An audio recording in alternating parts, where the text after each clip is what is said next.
Your Excellencies, ladies and gentlemen, it is a great honor to speak to you today. 30 years have passed since the genocide against the Tutsi erupted. 30 years since families, villages and communities were ripped apart. 30 years since over 1 million people lost their lives. The genocide destroyed the lives of countless Rwandans, including moderate Hutu and others who opposed the killings. And today, we honor those who lost their lives and those who survived but whose lives were changed forever. Ms. Virginie, thank you so much for your courage. I would also like to pay tribute to the people of Rwanda for what they have achieved against all odds over the past 3 decades. Today, Rwanda stands as a beacon of hope in a troubled world. Despite the devastation, despite the dangers, Rwanda chose to rebuild the country and unite its people. An immense challenge for a society that has lost so many people, where homes and villages had been destroyed and where survivors would encounter perpetrators on a daily basis.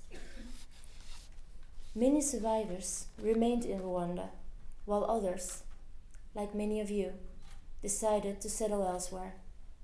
And together, the people of Rwanda managed to rebuild their society, and in doing so, chose to tackle the deep divisions in the country.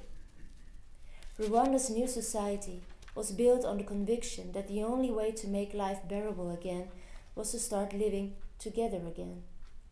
It was founded on truth, justice, and reconciliation, not on revenge. And through Gacaca courts and through the International Criminal Tribunal for Rwanda, and today through domestic courts in Rwanda, as well as in several other countries, including the Netherlands. This path of peace allowed victims and perpetrators to live together again, however painful this must have been, and still is. This choice demonstrated the immense strength and courage of the entire Rwandan population and continues to do so. And I have deep respect for these collective efforts to heal wounds and bridge divisions. So many of you lost relatives and friends or grew up in broken families. You still have to live with the shadow of what happened 30 years ago. The wounds of the genocide may never fully heal. Still, Rwanda and its people have shown immense resilience. Today, 30 years on, a new generation of Rwandans has emerged, having grown up in peace and security.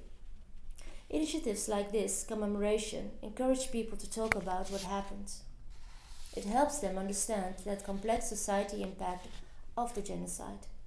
And most of all, it helps them to never forget.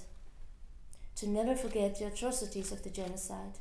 Never forget what caused it, and never forget those who were so brutally killed. We must keep commemorating what happened to help future generations avoid the mistakes of the past.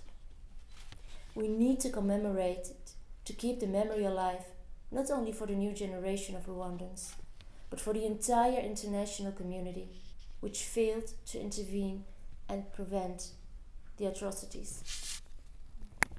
Commemoration also serves as a reminder for the international community to keep encouraging Rwanda on its path to peace and justice for all. In closing, let us pledge to never forget the genocide that took place in Rwanda.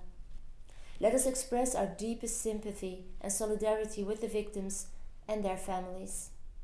And let us reaffirm our commitment to work together in the fight against impunity.